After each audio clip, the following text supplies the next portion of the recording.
Good morning, everybody, and thank you for joining us on the last broadcast of the year at the African Reform Movement channel, where we discuss everything African reform with a special emphasis on Ghana. As always, I'm your host, Uche, and we have Dr. Nee, who's with Busy Bee, who is just getting ready to join us online now and get into some subjects. So, as always, welcome everybody. If you join us, just let us know what part of the world you are watching this from. We always love to hear from you. If you're new, also, Dr. Needs on a number of social media platforms, as you can see here, Instagram, Twitter, LinkedIn, and so forth. Please feel free to follow him there. But I also like to draw people's attention to his website, Sankofa Africa, where he writes a number of in-depth articles for you to have a look at and just kind of get an idea as to why he thinks the way he thinks and where he gets his information from. Dr. Nee also has a number of books, Weep Not Africa, Tete Kwashi, The Start to Follow, The Fifth Republic, and others. They're all still available at his Book Nook store, should you wish to purchase them. Okay, so today the final topic for this year is called The Third Way, The New Way, The Best Way, Franchise Politics. As always, welcome, Dr. Nee, and over to you. Thank you very much, Uche, and thanks to the audience who have made time to be with us. It's quite an emotional day being the last broadcast for the year. We've gone through a very hard journey for this year. Ghana has gone through many shocks, and now we have a very farcical scenario happening there in the city, but that'll be for another day. Most people have been asking me, so Nee, are you coming as an independent candidate or you coming as or you join one of the parties? The answer is neither of the two. When you do the same thing in the same way and you expect different results, according to Einstein, that is called insanity. All right. We know what the party structure has done to Ghana. We know how independent candidates have not been able to make any impression. So if you want to come and you want to make an impact, it cannot be one of the two. It has to be a different system. And that what took me to franchise politics, which I described first in 2018. But in hindsight, I've been talking about it for a very, very, very, very long time. I'll take you through how I look at it way back in the 1980s. And then I didn't call it franchise because we're not talking about it in terms of politics, but it's the same franchise principle. Now I've developed it into a political framework, and we're going to go through it today. Can you please have the first slide?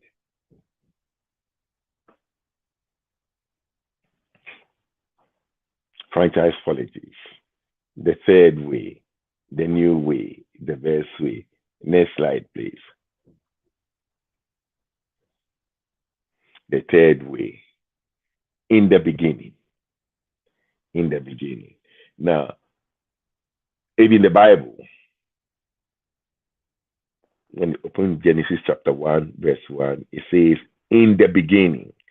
So when you want to talk about something, you have to go to the Genesis, how it began.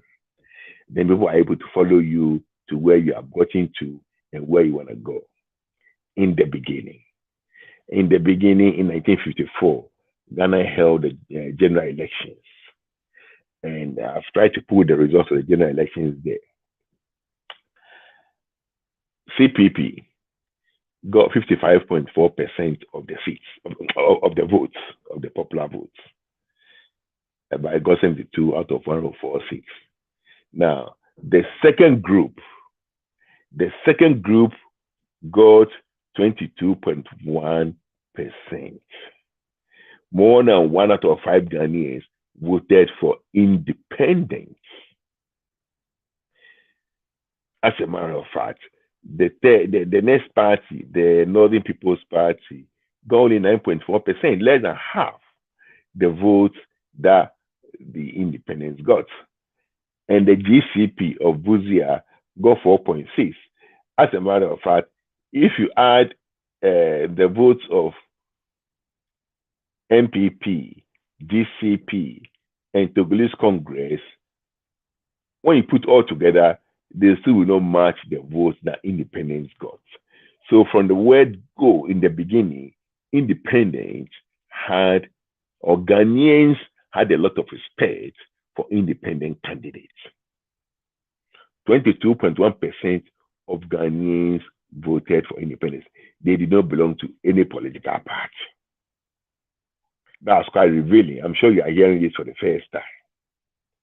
22.1% of Ghanaians voted for independent candidates.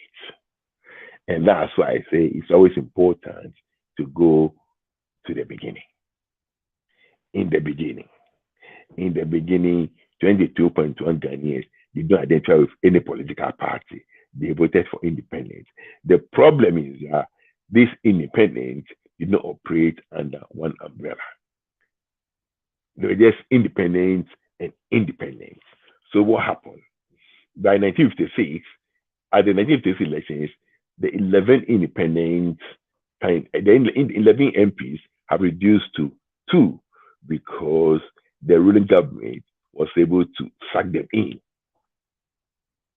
They were like orphans. So they were able to be sucked in by a ruling party. You know the way it works in Africa. Okay. So then from 11, it came to 2, and that killed the independent spirit. But in the beginning, 22.1% of Ghanaians voted for independent candidates. They were not allied with any political party. 22.1%. In 1969, in the Second Republican elections, because of what happened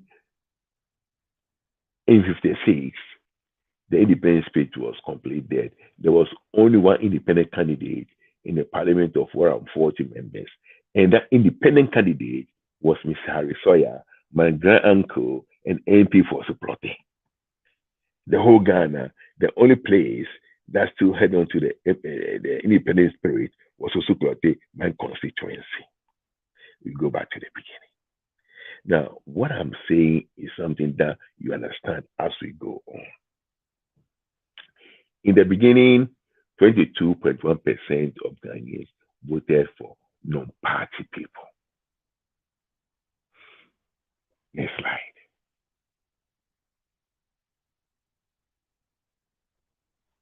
Oh, I said, me, are you coming as an independent candidate or you are joining one of the Siamese twins? And I said, neither. I'm not coming as the independent that you know, and I'm not definitely joining the Siamese twins. What I'm coming is that I'm going back to the beginning and try and create an umbrella for independence to operate under, so that they will not be sucked in by ruling government. That was what was missing in the beginning, and that collapsed the independent spirit. So now we've had pure independence, we've had partisan politics, and we are where we are. The partisan politics have destroyed our country. People go to parliament to go and vote for their party, not for their country. And independents have not been able to make any headway because they all get sucked in by ruling parties or strong parties because they don't have any, they are orphans, they are political orphans. Now I'm breaking down the orphanage and I'm creating a home for independence, and that's what the franchise politics is about. Next slide.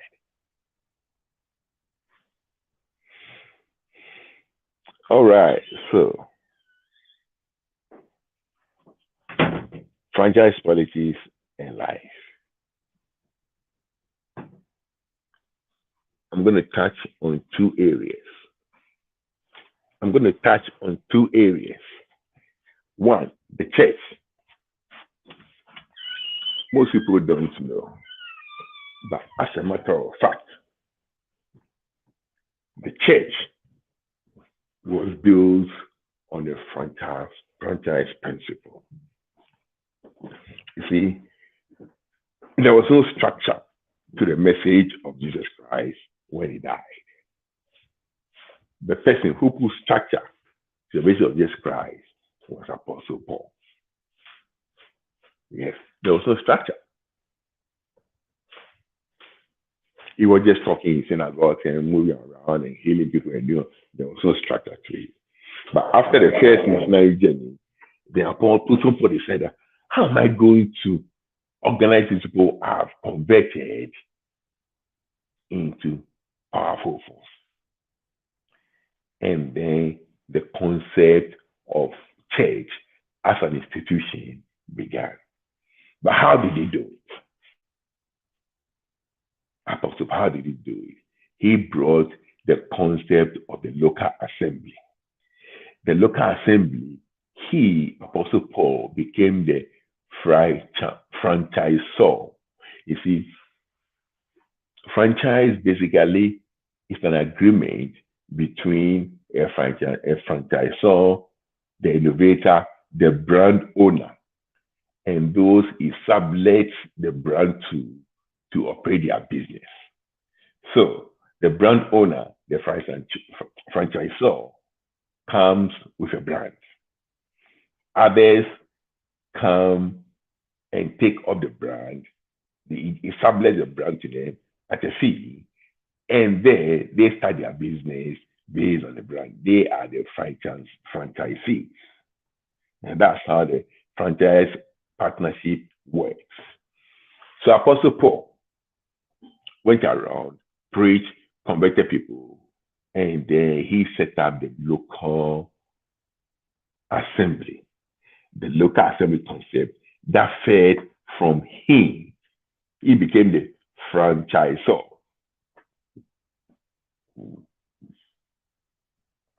And the local churches in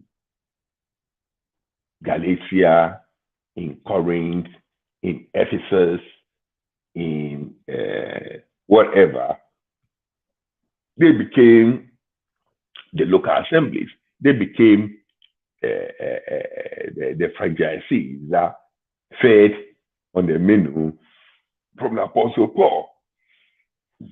So while they all fed from him, they were independent.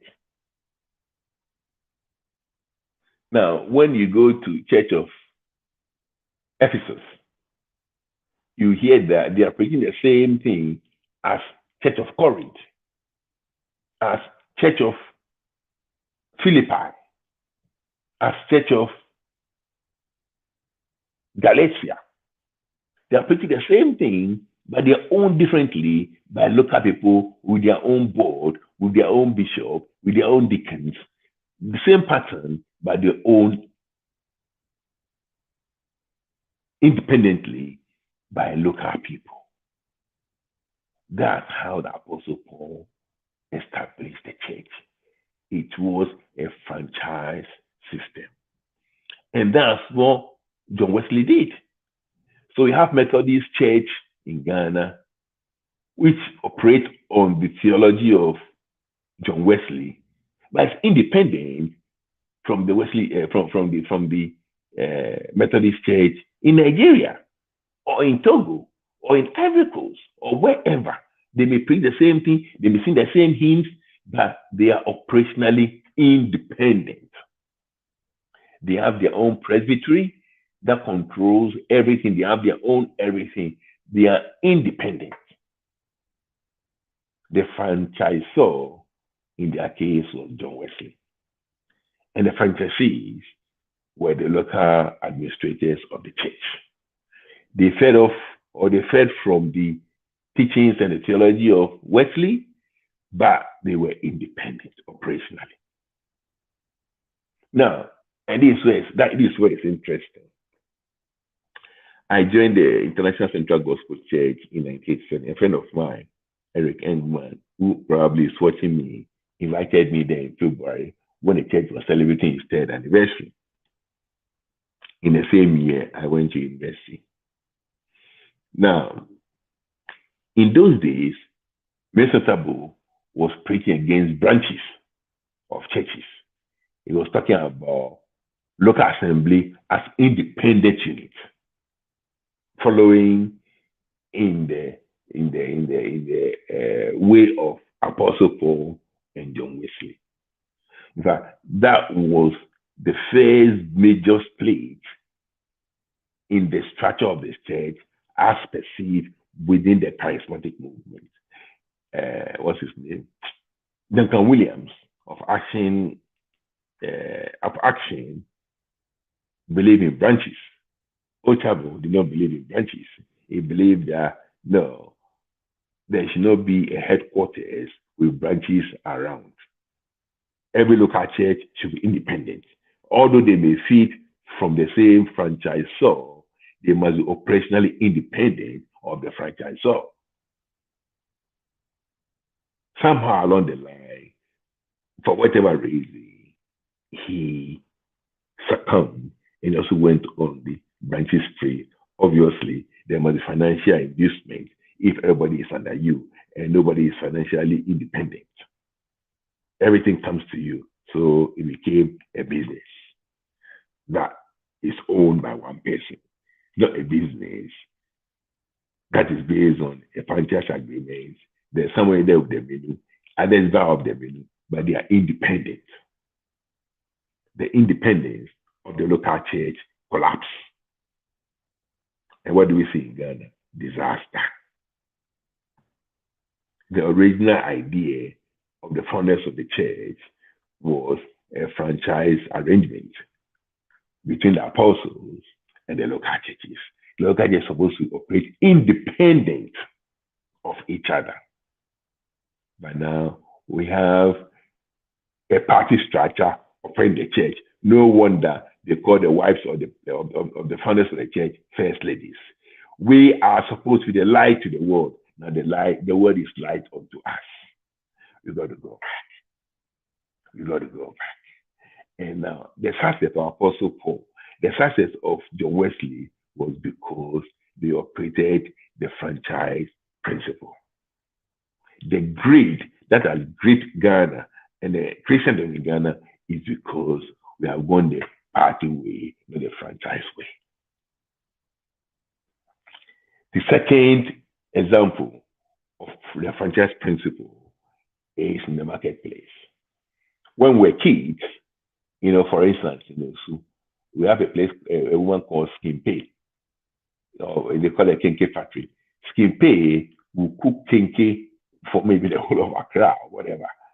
And then people will come and take from Skin Pay, Kenke, and they go and sell it as their business, and they get commission. The franchise. They didn't cook the Kenke. So Skin Pay cooked the Kenke. Skin Pay did everything. But Skin Pay did not sell the Kenke. These will come, take the Kenke from Skin Pay, then go and sell, and they get their commission. So you sell 10 Kenke and one is yours. In that way, it is your business. How much Kenke you're able to sell depends on your selling skills. It's no longer Skin Pay's problem. It's your problem how to put your thing down to make your own business successful. Your business depends on Skin Pay, but the outcome depends on you. And that's the franchise experience. The same thing happened with bread. When we have there may be only 3 bakeries in Osu. All bread that you see being sold along the roadside or whatever came from those 3 bakeries. People will go there, go and get the bread and come and say how were they able to sell becomes their headache. They were being given the bread by the innovator, by the franchisor, and they become the franchisees. And they work for everybody. They work very well for everybody. The baker of the bread didn't have to struggle in the market. All he needed to do was to make the bread the way people like it, and then people come and take the bread from her, go and sell. They make their profit. She also makes her profit.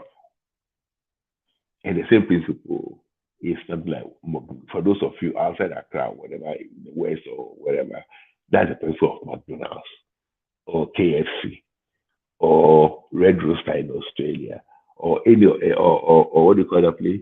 The other one, Hungry Jacks. All these are franchises. So that the KFC you see in Osu, you saw by somebody different from the one you see in Labadi, or Tessin, or Nungwa. They are all KFC. They all say exactly the same thing, the same money, the same fee, the same cost, the same price, but they own the same brand. Somebody owns the brand KFC and he sublet the brand to others to build their business on.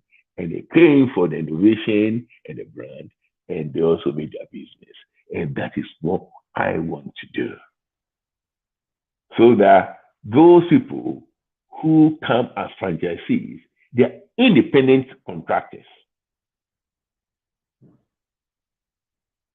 but they are feeding off my menu, my Afromocracy menu, my economic menu. So when they go there, they'll go and sell that menu for people to vote for them. And for people to understand that menu, they may also vote for me at the presidential level. So it's not a political party like we know. But it's like the person wants to stand those who operate his business like Timothy operated his church, or like Titus operated his church, independent. They were feeding off from Apostle Paul, but they were independent. They had full responsibility for the church that they were operating. They were not branches of any church. None. They were not branches of any church. And they were not branches of each other. They were independent local assemblies, feeding off the franchise of the Apostle Paul. And that's what you are looking at here. So I myself, I'm standing as a person, not representing a party, but a person coming with a brand. And I'm subletting the brand to others who believe what I'm doing at the local level. So they are going to build the local assemblies. And they are in charge of the local assemblies. And if they win and they go to parliament, they are going to present the brand, the values. So that if I decide that I'm changing, I've said that I'm a fiscal conservative. I'm not going to, we're not going to run down a budget to debt, budget deficit. And the first budget I present, 40 billion deficit.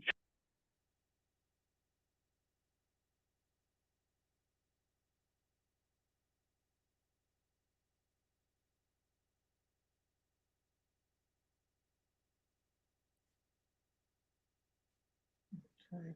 Just give Dr. Me a second. His screen just frozen. Just give him a second.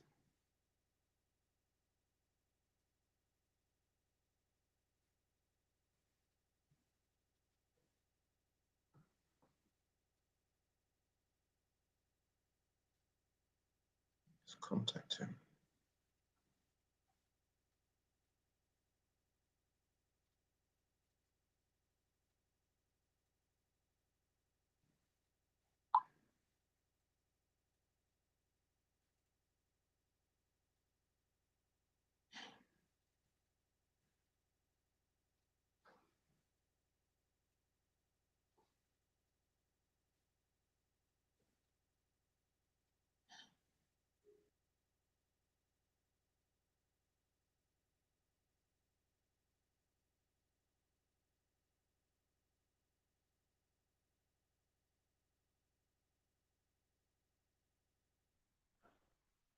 Hello?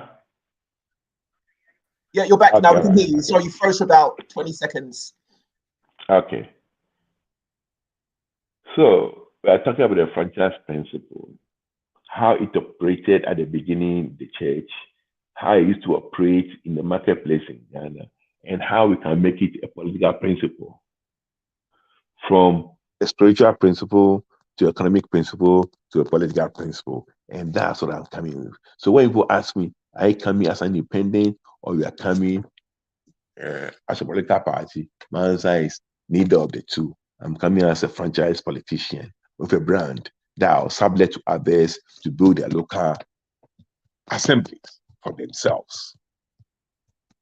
And by so doing, we work on the basis of principles and values, so that when they go to parliament, they know exactly what we have been voting for. And if I deviate and I bring a budget which is contrary to what I told them that I'm going to do, they have every right to vote against it, because we have to break the partisan nature of our parliament. No partisan parliament can be independent, full stop. Next slide.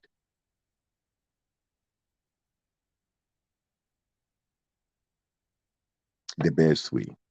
Now, you see, because of what happened in the First Republic and the Second Republic, Kutu Acheampong realized that the partisan nature of politics will not work for us. You know, this guy was not very educated, but common sense cannot be found in the classroom. He realized that we need something different. He didn't get a full picture, but at least he got understanding that the partisan thing will be very, very problematic. We started a political party, we ended at one party. Then Buzi also came and then tried to change the whole thing into an ethnic thing. And it was about Acheampong. He realized that we need a variation. We need something different. He couldn't put his finger on very well and said we need union government where there will be no parties. He got part of the answer, but not the full answer. The full answer is that we have to be able to create a situation where parliament will be independent. And no parliament can be independent if it's partisan. Look at what is happening. People go to parliament to go and vote for the party and not for the country. It doesn't matter which government is in power. So there's a problem. And that's why the franchise system is the best way. Because people go there on principle. That I'm going for this menu.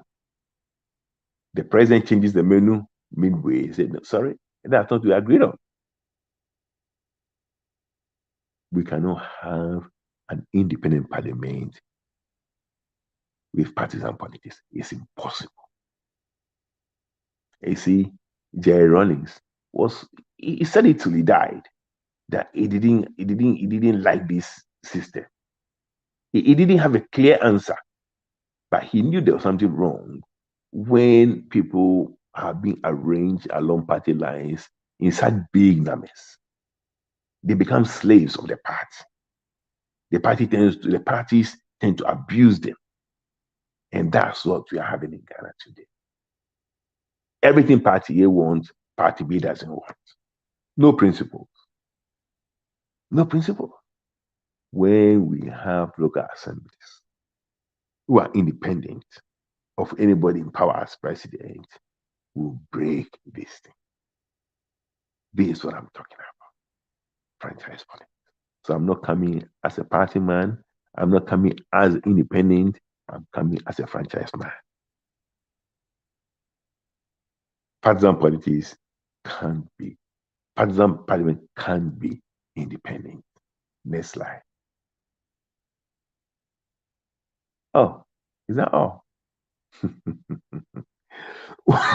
What next? Well, the grand meeting, 9 January 2023 at the Osu Presbyterian Church Hall. You are all invited.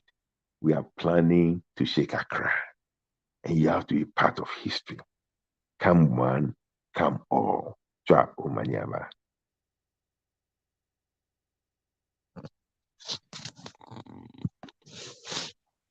Thank you for that, Dr. Lee. That's very concise and very to the point and very clear. So I hope everybody understood what Dr. Lee's planning to do in his government. And we don't have any questions yet. So please, if there's anything that you want to ask, even if it's with regards to the meeting that's happening on the 9th, please feel free to drop us a line. Dr. Lee would love to answer you in real time. In the meantime, let me just go through the people that are online at the moment. You were correct, Eric is online. Kenya, yeah, he's from Little Kenya. He took me to Central Gospel Church, you know, that in February 1987. Yeah, that's what you said. Yeah. As always have Kent man. Kent from Kent. Hey, I thought you're going to make your name. I thought you're going to make your name Kenneth and no longer Ken. Oh, man, Sophie, many happy returns. That's who people have commented thus far. And so please, any questions you have, feel free to drop us a line, and Dr. will answer. It can be any topic we discuss in the year, or what you are expecting to be discussed on the 9th of January. Anything you want to ask. Yes. Yeah. So are you looking forward to that meeting, Dr. Nee? Like, what can you share? I'm really. What you're going to share there? The what? Can you give us a little snippet of what you're going to share there, or is it all top secret? Oh, say it again, please. Can you give us any little sneak peeks of what you're going to share? Oh, yeah. We're going to launch two major things. We're going to launch the franchise company. I'm not giving the name now. We're going to launch it there with its logo, and we'll talk about it again in a way we think will solve Ghana's political morass. The problem we're having, the rubber stamp nature of the parliament, what Ghanaians expect their parliamentarians, and how that can be achieved using franchise politics. So that's number one. And number two, we're going to talk about constitutional change for economic prosperity. Basically, why I think a change in the constitution is mandatory. And what change am I talking about? So I'm going to give the framework of government that is talked about in the preamble of the present constitution. The framework of government that is able to guarantee us and posterity the blessing of liberty, equality of opportunity, and prosperity. The framework of government we have now has not been able to do that. Actually, you got the opposite.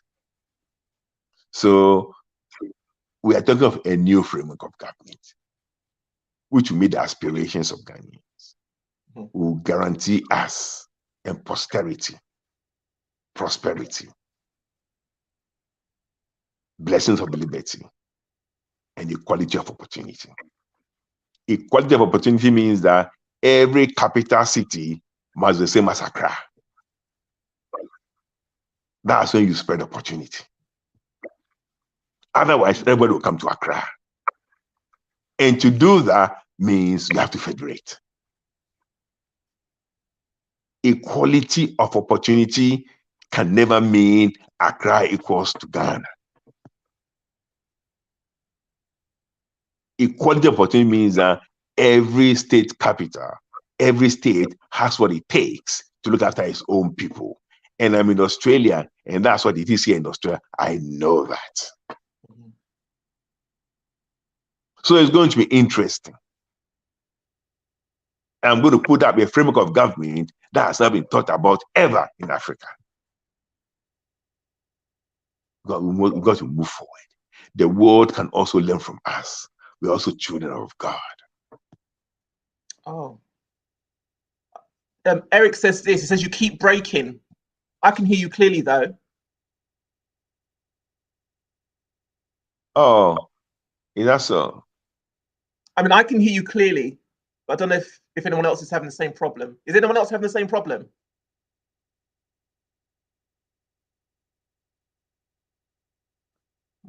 I can hear you fine. Okay, but just that there are no other questions or comments, Dr. Nee. So. Wow, that's beautiful. He's one of the shortest. Exactly. 33 minutes. All right, I think everybody is tired. So I wish everybody a Merry Christmas and a Happy New Year. God willing, we'll meet at Osu Presi Church Hall the 9th of January 2023. Please avoid drinking and drive safely during this festive period. Yes. This is a period of refreshment, not a period of disasters. We've had enough. And I pray that God Almighty Himself will keep Ghanaians safe through these hard times. Yes. Amen. And ciao, Manyara. Thank you. Merry Christmas, everybody. Have a wonderful season, and we'll see you in the new year. God bless. Yeah. Bye-bye. Bye.